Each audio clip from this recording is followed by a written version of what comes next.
Hello বন্ধুরা, curious in creative mind চ্যানেলে তোমাদের সবাইকে সুস্বাগতম জানাই।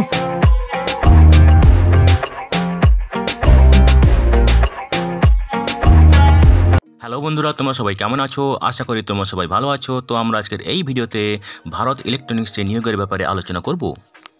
তো বন্ধুরা, এই নিয়োগের সমস্ত খুঁটিনাটি তোমাদের দেখাবো, বলবো, তোমরা দেখতে থাকো যাতে তোমরা কোনো কিছু মিস না করো। তো বন্ধুরা, এই নিয়োগের অ্যাডভার্টাইজমেন্ট নম্বর হলো 383/HR/TE/HLS&SCB2023-24 এবং এটি বেরিয়েছিল ফেব্রুয়ারির 28 তারিখে। তো বন্ধুরা, এখানে যে নিয়োগগুলি হবে সেগুলি হবে টেম্পোরারি বেসিস, ঠিক আছে, এবং নিয়োগ হবে HLS অ্যান্ড SCB SBU প্রজেক্টে, ঠিক আছে। তো দেখো এখানে কোথায় কোথায় কী পোস্ট আছে, ঠিক আছে। তো দেখো সেন্ট্রাল ইন্ডিয়া যেখানে মধ্যপ্রদেশ, রাজস্থান, উত্তরপ্রদেশ আছে, সেখানে ভ্যাকেন্সি আছে 68টি।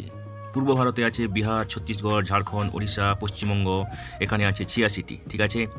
পশ্চিমবঙ্গ, ওড়িশা, ঝাড়খণ্ড, ছত্তিশগড়, বিহার 86টি আছে, ঠিক আছে।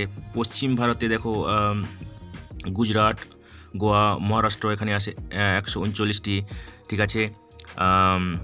এরপরে দেখো উত্তর ভারতে আছে দিল্লি, হরিয়ানা, পাঞ্জাব, জম্মু কাশ্মীর, উত্তরাখণ্ড, এখানে আছে 78টি ভ্যাকেন্সি, ঠিক আছে। এবারে দেখো উত্তর পূর্ব ভারতে আছে আসাম, মিজোরাম, নাগাল্যান্ড, ত্রিপুরা, মেঘালয়, এখানে আছে 15টি ভ্যাকেন্সি। দক্ষিণ ভারতে দেখো অন্ধ্রপ্রদেশ, তেলেঙ্গানা, কর্ণাটক, কেরালা, পন্ডিচেরি, তামিলনাড়ু, এখানে আছে 131টি ভ্যাকেন্সি। টোটাল আছে 517টি ভ্যাকেন্সি, ঠিক আছে। 517টির মধ্যে 210টি হচ্ছে জেনারেল ক্যাটাগরির জন্য, ওবিসির জন্য 139টি, ইডব্লিউএস ক্যাটাগরির জন্য 52টি, এসসির জন্য 77টি, এসটির জন্য 39টি, ঠিক আছে। তো এখানে অভিজ্ঞতা লাগবে না, 0 ইয়ার এক্সপিরিয়েন্স লাগবে, ঠিক আছে। এবং দেখো এখানে আপার এজ যাদের বিই বিটেক আছে তাদের ক্ষেত্রে এটা হচ্ছে 28 বছর, এবং যাদের এমই এমটেক আছে তাদের ক্ষেত্রে 30 বছর, ঠিক আছে। এবং এই আপার এজ লিমিটটা হচ্ছে 2024 ফেব্রুয়ারির 1 তারিখে যে বয়স হবে সেটাই ধরা হবে, ঠিক আছে। তো দেখো ট্রেনিং ইঞ্জিনিয়ারিংয়ের ডিটেল যে এলিজিবিলিটি সেটা দেখে নাও তোমরা। এখানে লাগবে, আগেই তোমরা দেখেছো নিশ্চয়ই, বিই বিটেক, এমই এমটেক এইসব ডিগ্রি লাগবে ইঞ্জিনিয়ারিংয়ে, ঠিক আছে। স্পেসিফিক্যালি এখানে লাগবে electronics and communication, electronics and telecommunication, communication, mechanical, electrical and electronics, computer science and engineering, information technology, এইসব শাখাতে যাদের বিই বিটেক, এমই এমটেক আছে তারা আবেদন করতে পারবে, ঠিক আছে। এবং সেখানে মিনিমাম 55% অথবা তার বেশি মার্ক পেতে হবে জেনারেল, ওবিসি, এনসিএল, ইডব্লিউএস ক্যান্ডিডেটদের ক্ষেত্রে, এবং পাস মার্ক পেতে হবে এসসি, এসটি, পিডব্লিউবিডি ক্যাটাগরি প্রার্থীদের ক্ষেত্রে, ঠিক আছে। বয়সের লিমিট তো আগেই আমরা বলেছি, ঠিক আছে।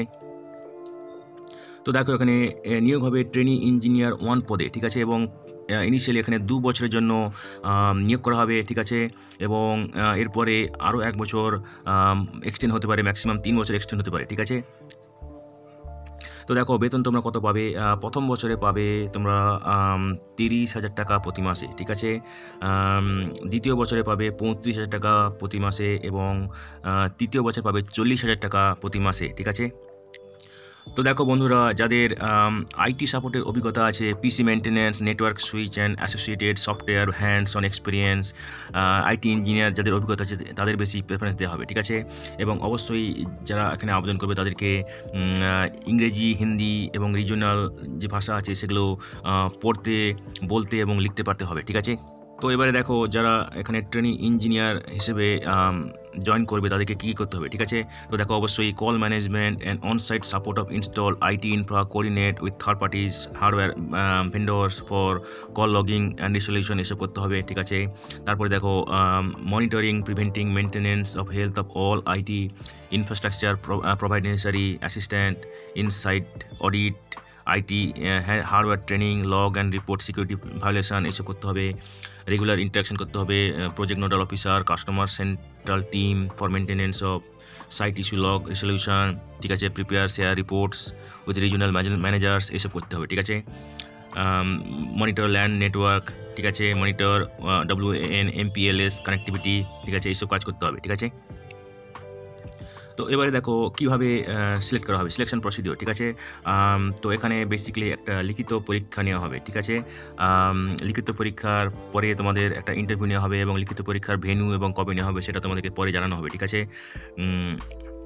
তো লিখিত পরীক্ষার উপর থাকবে 85% ওয়েটেজ এবং ইন্টারভিউর উপর থাকবে 15% ওয়েটেজ, ঠিক আছে। যারা লিখিত পরীক্ষায় পাস করবে তাদের ইন্টারভিউর জন্য ডাকা হবে এবং সেখানে যা ভ্যাকেন্সি আছে ইন্টারভিউতে সেখানে ভ্যাকেন্সির 5 গুণ প্রার্থীকে ডাকা হবে, ঠিক আছে। তো দেখো যারা পরীক্ষাতে পাস করবে এবং যাদেরকে ইন্টারভিউতে ডাকা হবে তাদের নাম কিন্তু বেলের ওয়েবসাইটে জানিয়ে দেওয়া হবে, ঠিক আছে। তো দেখো লিখিত পরীক্ষা এবং ইন্টারভিউ কল লেটার একমাত্র ইমেলের মাধ্যমেই তোমাদেরকে জানানো হবে। সুতরাং তোমরা যে ইমেল অ্যাড্রেস দেবে সেটা যেন অ্যাক্টিভ থাকে এই নিয়োগের প্রক্রিয়া শেষ হওয়া পর্যন্ত, ঠিক আছে। তো দেখো তোমাদেরকে এখানে রেজিস্টার করতে হবে, ঠিক আছে, এবং তোমাদের এই রেজিস্ট্রেশনটা করতে হবে গুগল ফর্মের মাধ্যমে, যার লিঙ্কটা এখানে দেওয়া আছে, ঠিক আছে। তো registration received in any other format will not be consider, ঠিক আছে। অন্য কোনো মাধ্যমে রেজিস্ট্রেশন করলে কিন্তু সেটা গ্রাহ্য করা হবে না, ঠিক আছে। তো তোমরা গুগল ক্রোমে গিয়ে এই গুগল ফর্মটা খুলবে, ঠিক আছে। এটা খুলে তোমাদেরকে প্রথমে রেজিস্ট্রেশন করতে হবে, ঠিক আছে। তো দেখো এখানে অনলাইন রেজিস্ট্রেশন চলবে মার্চের 13 তারিখ পর্যন্ত, ঠিক আছে। তো এখনও তোমাদের হাতে সময় আছে, তোমরা যদি ইন্টারেস্টেড হও এখানে ট্রেনিং ইঞ্জিনিয়ার হিসেবে আবেদন করা, ঠিক আছে। 3 বছরের জন্য নিয়োগ হবে ম্যাক্সিমাম, ঠিক আছে। তো দেখো যারা রেজিস্ট্রেশন করবে না তাদেরকে ওয়াক ইন সিলেকশনে কিন্তু অ্যালাউ করা হবে না, ঠিক আছে। তো যত তাড়াতাড়ি তোমরা পারো, তোমরা যদি ইন্টারেস্টেড হও রেজিস্ট্রেশন করে দিও মার্চের 13 তারিখের আগে, ঠিক আছে। তো দেখো তোমরা গুগল ফর্মটা ফিল আপ করার পরে সাবমিট করবে এবং তারপরে তোমাদের ওই অ্যাপ্লিকেশান ফর্মটা যেটা তোমরা ফিল আপ করেছো সেটা তোমাদের রেজিস্টার ইমেল আইডিতে যাবে, ঠিক আছে, এবং সেটা তোমরা প্রিন্ট করবে, ঠিক আছে। তার সঙ্গে তোমরা নেবে 2টো পাসপোর্ট সাইজ কালার ফটোগ্রাফ এবং সমস্ত যে রিলেভেন্ট ডকুমেন্টস তার সত্যতায় নকল এবং অরিজিনাল নিয়ে তোমরা ওয়াক ইন সিলেকশনে চলে যাবে, ঠিক আছে। তো দেখো ওয়াক ইন সিলেকশনের সময় তোমাদেরকে ক্লাস 10-এর মার্কার্স, ডেট অফ বার্থের প্রুফের জন্য, ঠিক আছে, সমস্ত সার্টিফিকেট মাধ্যমিক থেকে উপরে ক্লাসে যত সমস্ত সার্টিফিকেট আছে সেগুলো, ঠিক আছে। ME, MTech, BTech degree certificates, ঠিক আছে। যাদের সিজিপিএ অথবা ক্রেডিট সিস্টেম অ্যাসেসমেন্ট আছে তাদেরকে পার্সেন্টেজে কনভার্সন করতে হবে, ঠিক আছে। এরপরে লাগবে সমস্ত সেমিস্টারের মার্কশিট, ফাইনাল কনসলিডেটেড মার্কশিট এসব লাগবে, কাস্ট সার্টিফিকেট লাগবে, ঠিক আছে, এবং post qualification experience certificate from previous to current employers এগুলো লাগবে, ঠিক আছে। এবং যারা